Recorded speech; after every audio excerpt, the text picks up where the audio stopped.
আমাদের যে স্টার, আমাদের যে আসলে দেশের গর্ব সাকিব ভাই, তিনি যেখানে আছেন সেখানে আসলে মানুষজন এমনি এই মুভিটাতে যাবেন। প্রিন্সের মধ্যে এমন কিছুই আছে, দর্শক যখন হলে যাবে তখন সে ফিল করবে যে সে ওই মুভিটার একটা ক্যারেক্টার। দিবেন্দু ভট্টাচার্য উনি আছেন এখানে ভিলেন হিসেবে। একটা মুভি বলতে আমরা কি বুঝি, যে এন্টারটেনমেন্ট অনেকগুলো মাধ্যমের মধ্যে একটা ফিল্ম, এবং ফিল্মে যখন মানুষ আসলে মিশে যেতে পারে এবং মনে করে যে না ওই ক্যারেক্টারটা আমি দেখে এই ফিলটা আসে, তখনই কিন্তু সেই ফিল্মটা মানুষের মনের মধ্যে ধারণ করে বা দেখে। তো আমি বলবো প্রিন্সের মধ্যে এমন কিছুই আছে, দর্শক যখন হলে যাবে তখন সে ফিল করবে যে সে ওই মুভিটার একটা ক্যারেক্টার।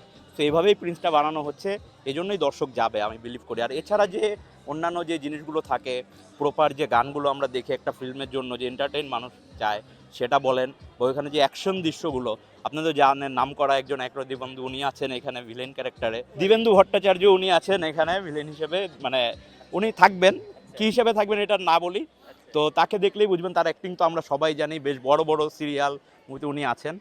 আর এছাড়া আমি যেটা বলবো যে আমাদের যে স্টার, আমাদের যে আসলে দেশের গর্ব সাকিব ভাই, তিনি যেখানে আছেন সেখানে আসলে মানুষজন এমনি এই মুভিটাতে যাবেন।